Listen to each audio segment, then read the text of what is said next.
ಆಕ್ರೋಶನ ವ್ಯಕ್ತಪಡಿಸ್ತಾ ಇಲ್ಲ, ಜನಸಾಮಾನ್ಯರ ನೋವನ್ನು ಅರ್ಥ ಮಾಡ್ಕೊಳ್ತಾ ಇಲ್ಲ. ಆದ್ದರಿಂದ ಇವತ್ತು ನಾವು ಈ ದಿನ Karnataka secular social welfare association ಒಂದು ಬೃಹತ್ ಪ್ರತಿಭಟನಾ ರ್ಯಾಲಿಯನ್ನು ಹಮ್ಮಿಕೊಂಡಿದ್ದೀವಿ. ಜನಸಾಮಾನ್ಯರು ತುಂಬಾ ಜನ ಬಂದು ಭಾಗವಹಿಸಿದ್ದಾರೆ. ಇವತ್ತು ನಮ್ಮ ಜೊತೆ ರಕ್ಷಣಾ ವೇದಿಕೆ ಸಂಘಟನೆಯವರು ಬಂದಿದ್ದಾರೆ, ಪ್ರಜಾಶಕ್ತಿ ಸಂಘಟನೆಯವರು ಬಂದಿದ್ದಾರೆ. ಹೆಚ್ಚಿನ ರೀತಿಯಲ್ಲಿ ಜನ ಭಾಗವಹಿಸುವವರು ನೋವುಗಳನ್ನ ಹಂಚ್ಕೊಳ್ತಾ ಇದ್ದಾರೆ. ರಾಜ್ಯ ಸರ್ಕಾರದವ್ರನ್ನ ನಾವು ಒಂದು ಮನವಿ ಮಾಡ್ತಾ ಇದ್ದೀವಿ, ದಯವಿಟ್ಟು ಜನಸಾಮಾನ್ಯರ ನೋವನ್ನು ಅರ್ಥ ಮಾಡಿಕೊಂಡು ಬಸ್ಸರನ್ನು ದಯವಿಟ್ಟು ಉಳಿಸಿ ಅಂತ ನಾವು ಈ ಒಂದು ರಾಷ್ಟ್ರೀಯ ಪ್ರತಿಭಟನಾ ರ್ಯಾಲಿಯನ್ನ ಶಾಂತಿಯುತವಾಗಿ ಒಂದು ಹೋರಾಟನ ಮಾಡ್ತಾ ಇದ್ದೀವಿ.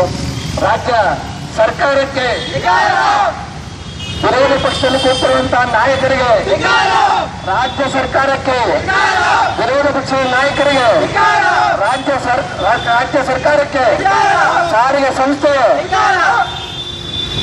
ಇವತ್ತು ಏನು ನಮ್ಮ ರಾಜ್ಯ ಸರ್ಕಾರ ಒಂದು ರಾಜ್ಯ ಸರ್ಕಾರದವರು ಏನು ಬೆಲೆ ಏರಿಸೋದ್ರಲ್ಲಿ ತಾರತಮ್ಯ ಮಾಡಲ್ಲ.